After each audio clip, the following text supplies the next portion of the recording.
Everyone, welcome back to my channel সোনা মায়ের চ্যানেলে তোমাদের সবাইকে স্বাগতম। তো আজকে থাম্বনেলটা দেখে নিশ্চয়ই বুঝতে পেরেছো আমি কি টপিকে কথা বলবো। হ্যাঁ, অবশ্যই তোমাদের আমি সব কিছু শেয়ার করব। তার আগে আমার ফুল ভিডিওটা অবশ্যই দেখো, কেউ স্কিপ করে দেখো না প্লিজ, রিকোয়েস্ট করছি। আর সবাই লাইক, কমেন্ট ও সাবস্ক্রাইব করে পাশে থেকো। তো চলো ভিডিওটা স্টার্ট করি। তো দেখো সকাল সকাল ঈশান উঠে গেছে। তো সকালটা সুন্দর একটা দিন আর তোমাদের সাথে শুরু করলাম। তো দেখো আমি আর আমার ছেলে খুব দুষ্টুমি করছিল ঈশান ঘুম থেকে উঠে আর কি। তো যাই হোক, ওকে ফ্রেশ করে নেব। আমি ওকে ফ্রেশ করে আমার রান্না বান্না সব হয়ে গেছে। তো দেখো আমি এটা খাওয়া দাওয়ার পরে আর কি ভিডিওটা করছি, কারণ ভিডিওটা করতে আমি ভুলে গিয়েছিলাম। তো মাছের টক হয়েছে, একটা মাছের চচ্চড়ি আর কি মাছের তেল দিয়ে, আর একটা মাছের ঝাল হয়েছে।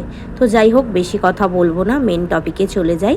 দেখো বেরিয়ে পড়লাম বাবার বাড়ির উদ্দেশ্যে যাওয়ার জন্য। প্লিজ সবাই একটু ইগনোর করো, কারণ ট্রেন যাচ্ছে, আওয়াজ হচ্ছে। তো যাই হোক, আমি আর আমার হাজব্যান্ড বেরিয়ে পড়েছি, আর আমাদের সাথে আছে আমাদের ছোট্ট ছেলে ঈশান। আমার বাবার বাড়ি যেতে আমার শ্বশুর বাড়ি থেকে 1 ঘন্টা থেকে 1 ঘন্টা 15 মিনিট মতো সময় লাগে। তাই একটু তাড়াতাড়ি বেরিয়েছি, কারণ তখন ঠান্ডাকাল ছিল। তো মানে এই ভিডিওটা শ্যুট করেছিলাম ওই ডিসেম্বর জানুয়ারি মাসের দিকে, তার জন্য ঠান্ডাকাল ছিল। তাই আমরা তাড়াতাড়ি বেরিয়েছি, কিন্তু যেতে যেতে জানো তো অন্ধকার হয়ে গেছে, কারণ 6টা 6:30 বেজে গেছিলো। আর গ্রামের দিকে 6টা 6:30 বেজে যাব মানে অনেকটাই অন্ধকার। তো দেখো তোমাদের সাথে শেয়ার করছি। দেখো পুরো অন্ধকার হয়ে গেছে। আমি কিন্তু ফ্ল্যাশ লাইট জ্বালিয়েছি, তা সত্ত্বেও অনেকটাই অন্ধকার লাগছে। তো আমার বাবার বাড়িকে আমি ভুতুড়ে বাড়ি কেন বললাম, কারণও আছে। চলো একটা ঘটনা তোমাদের সাথে শেয়ার করি। আমার বাবার বাড়িকে আর কি অনেকেই ভুতুড়ে বাড়ি বলে, কারণ হচ্ছে আমার বাবারা তো সবসময় বাড়িতে থাকেন না, মানে আমার বাবারা তো কলকাতায় থাকে, তাই বছরে হয়তো একটা বার হয়তো ঘরটা খোলা হয়। এই দেখো পুরো গুটগুটে অন্ধকার। এই অন্ধকারে কার না ভয় লাগে বলো? নিশ্চয়ই ভয় লাগবে, আমার নিজেরই ভয় লাগছিল। তো আমি ঈশান বেরিয়ে পড়েছি আর কি। আমার বাবা এসেছিল আমাকে নিতে। এই দেখো সেই বাড়িটার কথা, যেই বাড়িটার কথা আমি তোমাদের সাথে বলছিলাম এতক্ষণ ধরে। তো এইটাই হচ্ছে সেই বাড়ি। তো পুরো অন্ধকার, রাতে আমার সাহস হয়নি সত্যি কথা বলতে, তাই সকালবেলায় ভিডিওটা করে আর তোমাদের সাথে শেয়ার করছিলাম। তো দেখো এটা হচ্ছে সকালবেলা আর কি। আর এই বাড়িতে অনেক গল্প আছে আর কি, অনেকে বলে, আমি শুনেছি। তবে তোমাদের সাথে একটা গল্প শেয়ার করি চলো। এটা বাস্তব ঘটনা, একেবারেই একদমই যে মিথ্যে সেরকম নয়। তো এই দেখো এই পোলটা দেখতে পাচ্ছ, এটা কিন্তু বাঁশের পোল আর কি, গ্রামের দিকে পোল বলে। মানে দুটো খাল থাকলে না, দুদিক থেকে আর কি রাস্তা থাকলে তখন এই পোলটা বানাতে হয়, কারণ খাল থাকলে তো আর ওখান থেকে যাওয়া যায় না। তো এই দেখো এটা হচ্ছে আমার বাবার বাড়ি আর কি। এটা আমার বাবার অনেকটা জায়গা নিয়ে আর কি বাড়িটা করা, বাঁশের জাহার আছে আর কি। তো এই বাড়িতেই অনেক রহস্যময় ব্যাপার আছে, অনেকে বলে, আর অনেক কথাও সত্যি। তো চলো শেয়ার করি, আর বেশিক্ষণ তোমাদের সাথে আর কি অন্য বাইরের কথা বলবো না। তো একদিন আর কি আমরা বছরে এখানে একটা বাড়ি আসি, আর বাবা মাঝে মধ্যেই আসে, তবে কাকুর বাড়িতে থাকে, এই বাড়িতে থাকে না। কারণ জানোই তো এত বড় বাড়ি পরিষ্কার না থাকলে আর সারা বছর বন্ধ করা থাকে, তখন তো স্বাভাবিক নোংরা হবেই। তো বাবা থাকে না ওই বছরে, এপ্রিল মাসে আর কি আসে। তো 1 বছর আর কি, আজ থেকে তাও 10 থেকে 12 বছর আগে ঘটনাটা তোমাদের সাথে শেয়ার করি। তখন আর কি আমাদের গ্রামে পুজো হচ্ছিল, শীতলা পুজো, তোমরা অনেকেই জানো গ্রামের দিকে অন্নপূর্ণা পুজো, তারপরে শীতলা পুজো, চণ্ডী পুজো, এইগুলো হয়। তো তখন আর কি আমরা এসেছিলাম, তখন আমার বিয়ে হয়নি। আমাদের পাশে আর কি আমাদের পাড়ার একটা দাদা এসেছিল তখন। তো ওই দাদাটা আর কি আমাদের প্রত্যেক বছরই আসে আর কি পুজোর সময়। এখন আসাটা কমিয়ে দিয়েছে, আগে খুব আসতো। তখন আমার বিয়ে হয়নি, আমার 4টে দিদির বিয়ে হয়ে গেছে, জামাইবাবু, ভাগনা, সবাই, ভাইপো আর কি, সবাইকে নিয়ে আমরা এসেছিলাম। তাও 10-12 জন মতো এসেছিলাম, বাবা মা। তো গ্রামের দিকে জানো তো যাত্রা হয়, পুজো শেষ হলে আর কি যাত্রা হয়।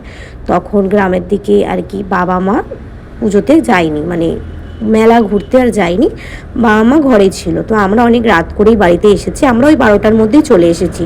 আর ওই দাদাটা বলছিল যে না, আমি এই যাত্রাটা দেখে আর কি যাব। ঠিক আছে, তো আমরা বললাম ঠিক আছে তাহলে তুমি চলে আসো। যাত্রাটা কিন্তু আমার এই বাড়ি থেকে 5 থেকে 10 মিনিটের রাস্তায় আর কি হচ্ছে পুজোটা। তো দাদাটা তখন ওই 2টো থেকে 2:30টার মধ্যে আর কি আসছিল। তখন যে তোমাদের আমি পোলটা দেখালাম দেখলে, ওই যে বাঁশ ঝাড়ের যে জায়গাটা ওইখানে দেখছে না, মানে পোলের ওখানে আর কি দাঁড়িয়ে আছে ও, মানে পুজো হচ্ছে, মানে লাইট লাগানো আছে, আর আমাদের এই সাইডটা একটু অন্ধকার মতো ছিল।